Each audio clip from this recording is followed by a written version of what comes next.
Hi guys, welcome back to our channel. Hi guys. Welcome back to our channel.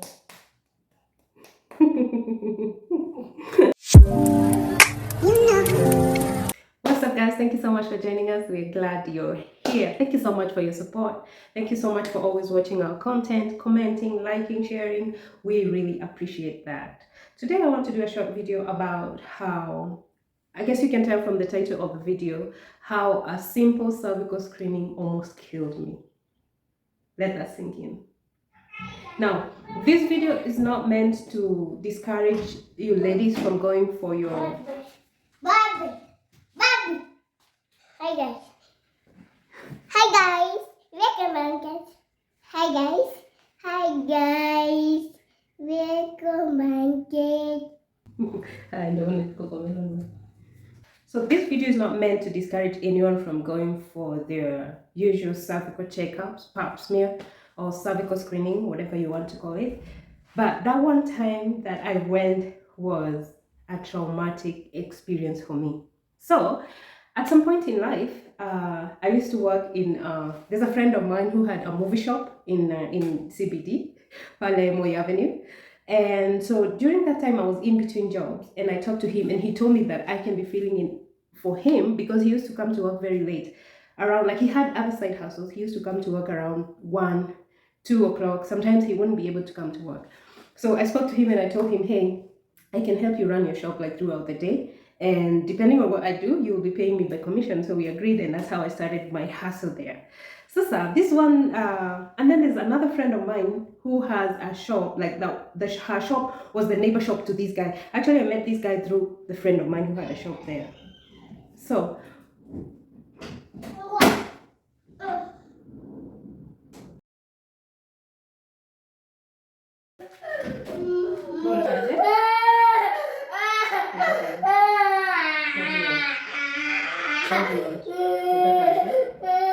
okay, good girl.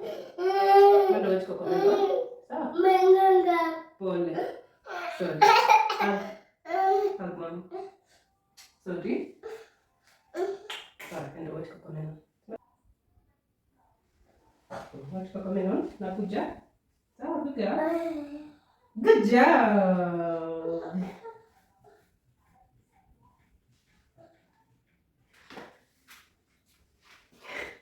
Yeah. Parenting. So I don't remember how word got to us that there was a free cervical screening somewhere in CBD. So my friends and I were like, okay, let's take advantage of these because, these things can be expensive too, yeah? So we decided, let's take advantage of this. Let's go get screened. Because like, like how when you have, like, when you're well and you tell yourself you're healthy, like you don't have complications, you don't have pains, you don't have anything, like everything is fine with you. Going for a checkup like this is like, you're like, you have some kind of confidence that something is not wrong, unajua, because you've not been in pain, you're not going for that checkup because something is wrong. This is where the nightmare will begin. So we left. We didn't even do any work. We just left and we went to that place where they were doing the screening. And when we got there, it was like a long queue. Like people had really showed up for this, and that shows how important these checkups are. These screenings are. We sat in the queue and waited patiently. It took long, yes, but we finally got to the doctor. I was first in line, and then my friend was after me. Like we were just seated together, but I would be the one to be seen first. My time came and I went in and they did the screening. Of course, it's not my first rodeo. They did the screening. And the lady who did the screening looked at me and she was like, you know what, just go back and sit down, let your friend come in, and then after we're done with her, you'll come back and we'll screen you again, because there's something I wasn't able to really check very well.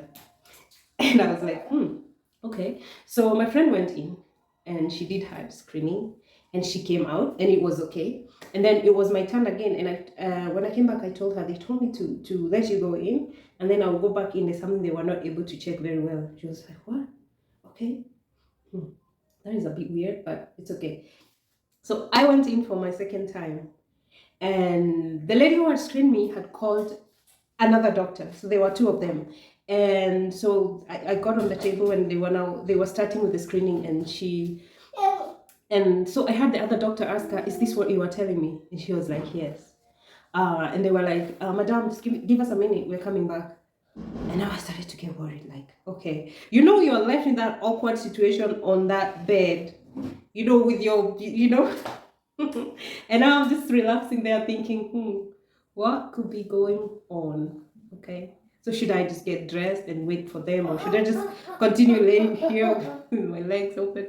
Well, the kind of a dilemma is nothing pretty. I promise you, it's not nice. It's not pretty. I was in a very weird zone at that moment. So, and then they come back. Now they are four, and they shove those things in me again, and scream me, and then they were like, yeah, it's right. And I'm like, what's right? What's right or what's wrong? Like, I don't understand what's going on. It's my body. At least you should explain to me what's going on. And then they were like, okay, just get dressed and come here. I got dressed and I was taken into another room.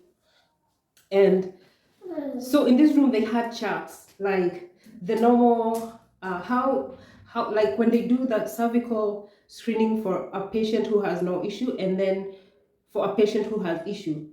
So they're trying to break the news to me, like, this is how a normal person's cervix looks like when there are no complications. Do you see that? Yes.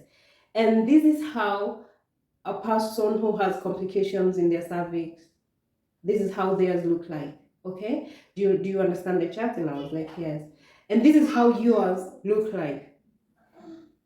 Okay, so this means that you have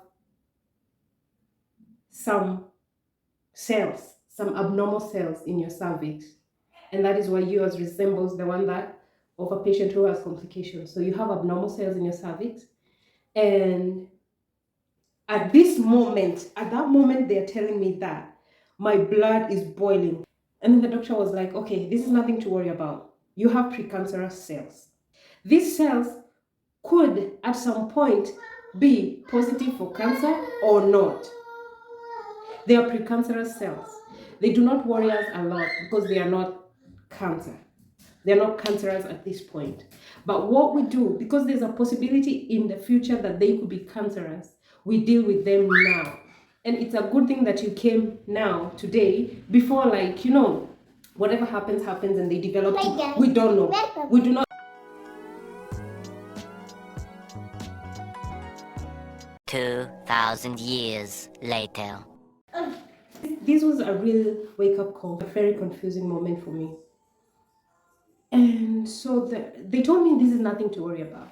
The reason why we need to deal with it is because we do not want to leave that chance where in the future it could be cancerous. Although there's a chance it might not be cancerous, but we don't want to take that chance. I was told that I need to go and do something called cryotherapy. This is where there's many ways they can do cryotherapy, by burning the cells or freezing the cells. Okay, for me they chose to freeze the cells. I don't know how they determine what is going to work for you, but they told me that mine would be advisable to freeze them. Now that is not a pretty procedure. That is a nightmare in itself. Anyway, so I was sent to the hospital. I was sent to Nairobi West Hospital. That's where I went for my cryotherapy. And so on the first day I went there, I was very worried because I was like, that was an innocent visit, to a free cervical screening camp. And now I have to go for, like, especially the word therapy was like killing me. Like, yeah, what do you want? What does my baby want? What does this big baby want?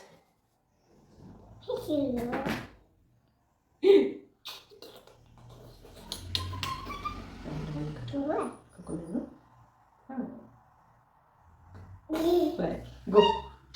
Go, go, go. Nakuja? Ah. Right. So I went to the hospital, and so the doctor, the nurse that I found there was very helpful, and she explained to me the whole process, and she was very blunt. She told me that it's not a pleasant one, although it's not a painful one. It's like an uncomfortable procedure.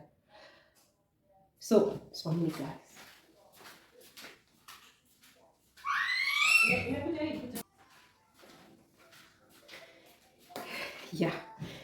daunting. So yeah, she explained that it was going to be a little bit uncomfortable, not very uncomfortable, but it's doable. How cryotherapy is done is like the same process of cervical screening, but then they will have you out there like that, and then they have to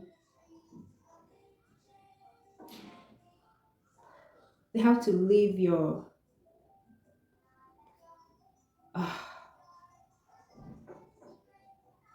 so they will use a certain machine to freeze the cells, okay?